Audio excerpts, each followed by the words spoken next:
What about dietary phytochemicals as a possible preventive and therapeutic option of uterine fibroids? Plant-based compounds with disease-preventive properties found in whole grains, fruits, vegetables, beans, split peas, chickpeas, lentils, herbs, spices, nuts, and certain beverages. The thought is, look, we know they can help regulate the initiation, promotion, and spread of cancerous tumors. So what about benign tumors like fibroids? Most anti-cancer drugs on the market now, for example, were originally derived from plants or plant products. So why not try to use plants to target the inflammation or blood supply of fibroids? Might fibroids be a consequence of chronic inflammation within the body? Well, we know that women with fibroids are more likely to eat more beef and ham and fewer fruit and green vegetables, but whole plant foods don't just have anti-inflammatory effects, but antioxidant effects as well. When the amount of free radicals exceeds the protective effects of antioxidants, oxidative damage will occur, which has been implicated in a variety of disease states, including gynecological conditions such as fibroids. If you collect fresh fibroids, as well as normal uterine tissue from hysterectomy surgeries, the fibroid cells have significantly fewer antioxidant enzymes. So might antioxidant-rich foods help? Well, if you drip some strawberries on in a petri dish, you can apparently kill off some of the fibroid tumor cells while leaving normal uterus cells alone. But what good does that do us? It's only relevant if we can show those strawberry compounds get absorbed through our gut and achieve high enough concentrations in uterine tissue. The same with curcumin, the component of the spice turmeric. One of its so-called miraculous properties is suppressing the growth of uterine fibroid cells. But again, that was just in vitro. Yes, an inhibitory effect was found, and at concentrations that don't compromise the growth of normal, regular uterine tissue, but my patients are people, not petri dishes. I mean, it's neat to see what happens to human fibroid cells as you drip higher and higher concentrations of green tea compounds on them in a test tube.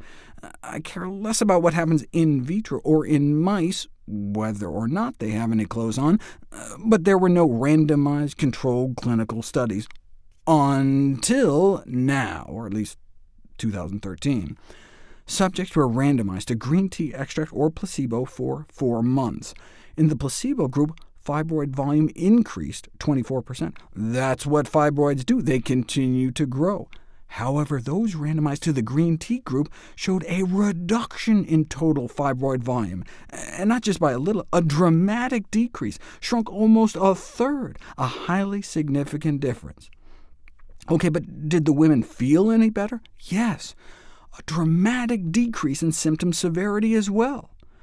In the placebo group, nothing much happened month after month, but in those taking the same-looking pill that happened to contain green tea compounds inside, consistent improvement, with women feeling lessening symptoms each month better than the last. And with that, an improved health-related quality of life month after month, significantly better than control. And their blood counts got better too. The blood levels kept decreasing in the placebo group with all that continued excess blood loss every month, but blood counts reversed in the green tea group. So anemia significantly improved because average blood flow significantly diminished. And all this, the fibroid shrinkage, less pain, better periods, with no adverse effects.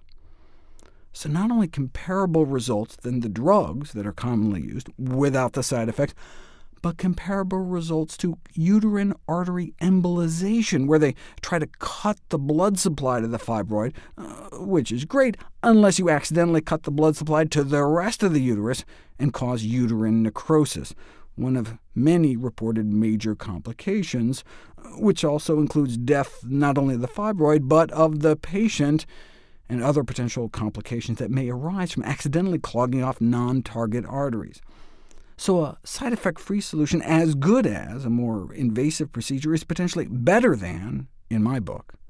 They conclude that green tea compounds show promise as a safe and effective therapeutic agent for women with symptomatic fibroids.